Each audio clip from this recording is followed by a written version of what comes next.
Hello Cupcakes! I'm gonna review 3 weeks worth of new comic books from Marvel, DC and Image. Why 3 weeks? Because it's Canada, it gets cold here, because it's the true north, and sometimes we can't go out when it's like minus 13 or something, because it's cold. And what we do is, we wear this, it's called a toque, and then we go out and buy comics just for you. Let's get on with the review.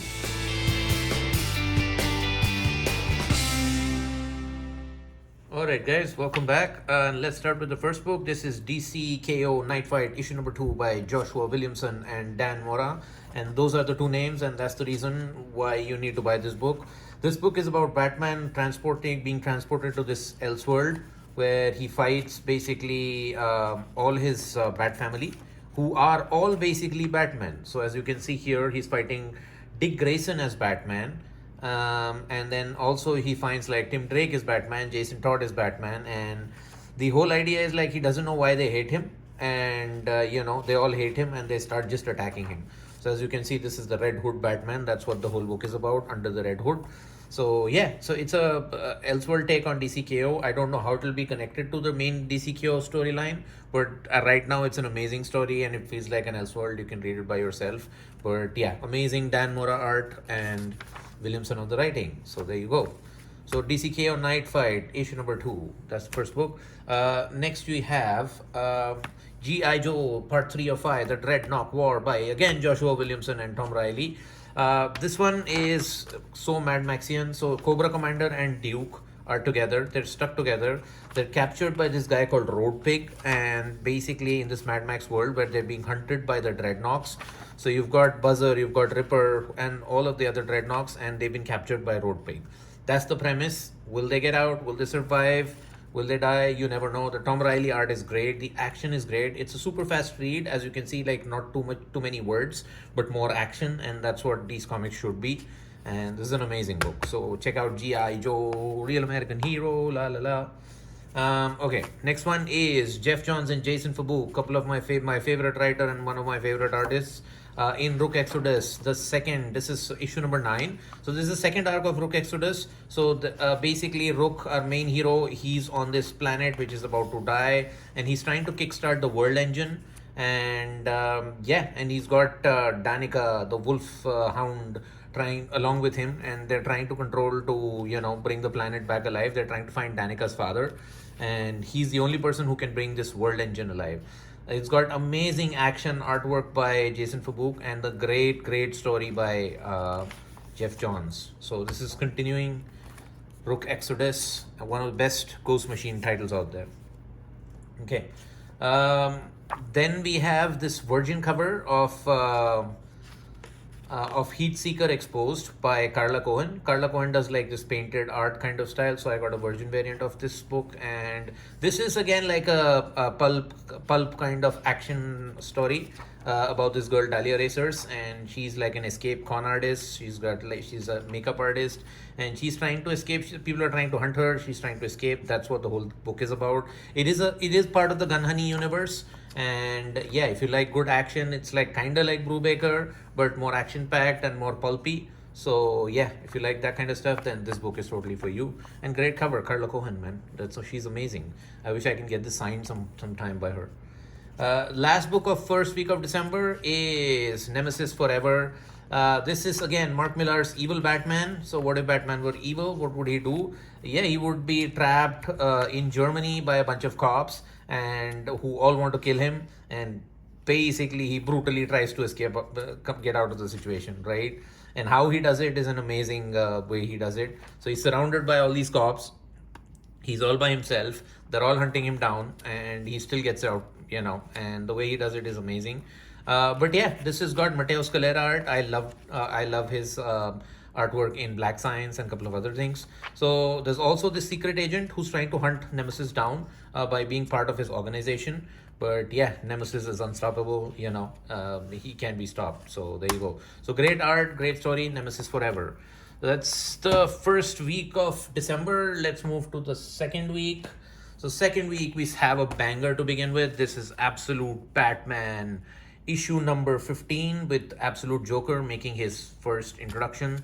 So the thing is that this is the first first appearance of Absolute Joker. This book is already going for like $200 on eBay, which is crazy to me.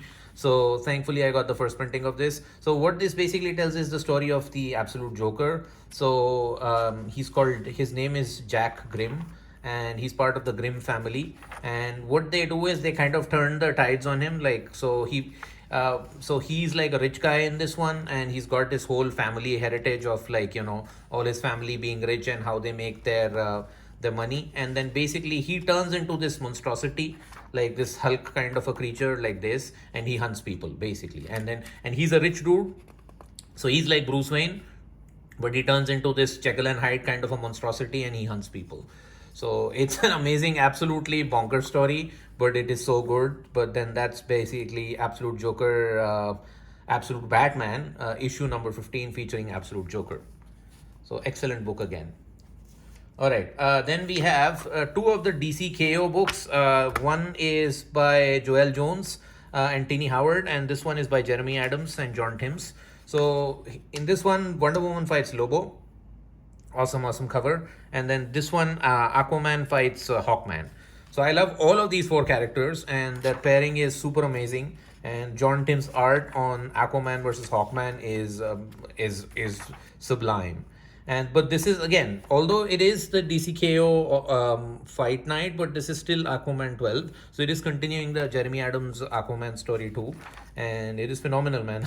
just looking at these kind of panels, I'm excited to read this, because it's going to be all out fight between the two. I don't think they've ever fought before. I don't think I've seen many panels where they've been together too, but maybe I'm missing something. But yeah, this is an amazing pairing. And I think I can say the same thing about like Wonder Woman and Lobo, because yeah, I don't know if have they ever met before. And this one has like different art styles, because there are, like, I think there is a different Tamara Bonvillain does the coloring, and you got Jason Howard and Carrie Nord, right? So you got multiple artists on this. So the art style changes because they got like 3 rounds of fighting, and every round you have a different artist doing the take. So as you can see here, she has her Amazonian armor. Here she has her regular costume, and the main man, baby, Lobo. All the bastiches, you know, look out, watch out. So yeah, so they get into their different avatars for every round, just like a Street Fighter game or a Mortal Kombat game, and they fight each other. So it's amazing. So there you go. That is the DC Fight Night one. Okay, let's jump on to the Marvel book. The only Marvel book I have, which is Jimmy Palmiotti and Dan Panosian doing the internal artwork for the Punisher. This is Marvel Knights Punisher, not the regular Ben Percy Punisher. So yeah, in this case, like, again, Frank Castle has been kind of like hypnotized, and he turns into this thing called El Zombie, the assassin El Zombie, and he's being mind controlled by this dude. And yeah, and it's Dan Panosian artwork, so it is amazing, it is magical, and it's a good Punisher title after like what we had with Jason Aaron and David Pepose. And so Punisher is coming back to his groove. Punisher is doing what Punisher does best, that is straight up killing people. So this is Punisher. It's the second issue. Then we have the Deadly Tales of Gunslinger Spawn, also by Jimmy Palmiotti. It seems like people repeat themselves. I like Jimmy Palmiotti's writing. This is the best, Western Spawn book you will ever read ongoing, because they encapsulate the magic of the West like a Red Dead Redemption, but with Spawn thrown in. That's it. And yeah, this is a great story about Spawn trying to take revenge on along with this Native American girl, about the people who murdered her village, right? So and he's helping them out, and it's a great story, amazing artwork. So great book. It was supposed to be for only 4 issues, but it already went to 11, and this is going to be a continuation. So amazing book, Deadly Tales of Gunslinger. And the last book from last week is Transformers issue 27. Wow, 27 issues of Transformers still go strong. Kirkman and Dan Mora again. Everything that has Dan Mora's name on it, you just have to buy it. Like, just buy it by default. But again, this is the ongoing story again of Transformers. The second arc, post Daniel Warren Johnson, and the Mike Spicer, and the other arc, Jorge Corona arc. And this is now the second arc. And you have Miles Mayhem in here. He's from Mask, not exactly from Transformers, but they're like, Kirkman is blending everything that is basically has a Hasbro title on it into Transformers now, which is amazing. I like it because this is again my childhood. I love Ultra Magnus, I love RC, I love Elita 1. All of these characters are like gold for me. So 27 issues, this thing is still going strong. Soundwave, DNA cover. So what else do you want? Okay, then we come back to this week finally. So from this week, I got again the G.I. Joe Dreadnought War. So we saw the other issue, the part 3 of 5. This is part 4 of 5. I just love this cover. This is Clutch, and Clutch came with a Jeep. So he's holding a Jeep, so that is amazing, and he's partnered with this guy Zarana. Again, internal artwork is amazing on this. So Xandar, Zarna, all these dreadnoughts trying to still kill Duke and Cobra Commander, and meanwhile Destro declaring himself like the lead of Cobra. And so what's Cobra Commander gonna do? Is he gonna come back? And some General Hawk action too, man. So this is amazing. This is one of the best titles out there. Is G.I. Joe, la la la la la la la. Okay, then we have Exquisite Corpses by James Tynion IV. All-out assassin battle in a small-town city. Who will survive? And whoever survives, their owner or their benefactor becomes and rules America. So that's what the premise is. And yeah, and this is probably Tiny Onion, one of the best things that have come out of this Tiny Onion imprint of Image Comics. James Tynion IV kicking ass and taking names. Michael Walsh does part of the writing. Adam Gorham does the art. Jody Belair does the coloring. It all works out, man. It is amazing, and they've kind of given like each and every one of these assassins like so much character development that you will definitely pick up a favorite, right? You will definitely have a favorite. My favorite for now is Lady Carolina, and she's got this like crossbow like Scarlet from G.I. Joe, and she's amazing. So but every issue focuses on 2 of these assassins, and you get like why they are there, what are their special skill sets, why they're trying to hunt each other, and in what kind of unique ways they do it. And the small town is the people from the small town, they're just cannon fodder at this point. They don't know what's happening and why it's happening, and they just like keep getting mauled by these assassin wars, so to say. But Exquisite Corpses is now on issue 8, and it is amazing. I'm loving this title. It's one of my favorite books probably from 2025, which brings me to my other favorite book of 2025. 27 issues of this and 27 issues of this. So again, I bought like 27 issues of both these titles, that means that they're like definitely like out there. They're probably the best comics out there.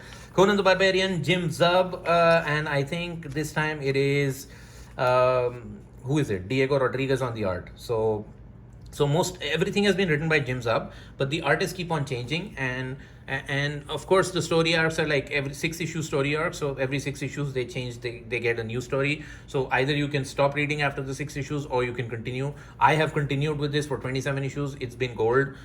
Every issue has been bombastic, action-packed Conan story, and it reminds me of the Savage Sword and the era of John Buscema, right? So the art is fire, the story is killer. If you like sword and sorcery, this is the best sword and sorcery book out there in terms of comics. So Titan Comics, Heroic Signatures, Conan the Barbarian, issue 27, man. It's really amazing. And the last book is the Superman Kryptonite Spectrum. This is book 5. I think this is the last issue. So again, the team of Ice Cream Man, W. Maxwell Prince, Martin Morazzo doing a Superman story where basically Superman finds like all these different colored kryptonites, and the idea is that he's trying to test out all these kryptonites on himself. So one kryptonite makes him like large, like really big. The other kryptonite makes him transparent, and so on and so forth. And then Batman is helping him doing this, and Lex Luthor is thrown in the mix because he wants to take control of the kryptonites. But this has been an amazing story. It's been a different take on Superman, like completely different, and in the whole style of Ice Cream Man. So it goes all horror, it goes all bizarre, it goes all like crazy, all sorts of crazy. But I'm loving it. This is the last issue. I'm going to do a reread of this all of this. This is a Black Label title, so it doesn't happen in regular continuity. You can just get these 5 issues and read them and enjoy them. And that's basically it, guys. So yeah, so 3 weeks of comics. I did a little bit of a speed run there, but yeah, hopefully you enjoyed it. And yeah, catch you in the next one. Yeah, like, share, comment, and subscribe. And if you have any questions, I'm more than happy to answer it in the comments. Thanks everyone again for watching. And yeah, Batman.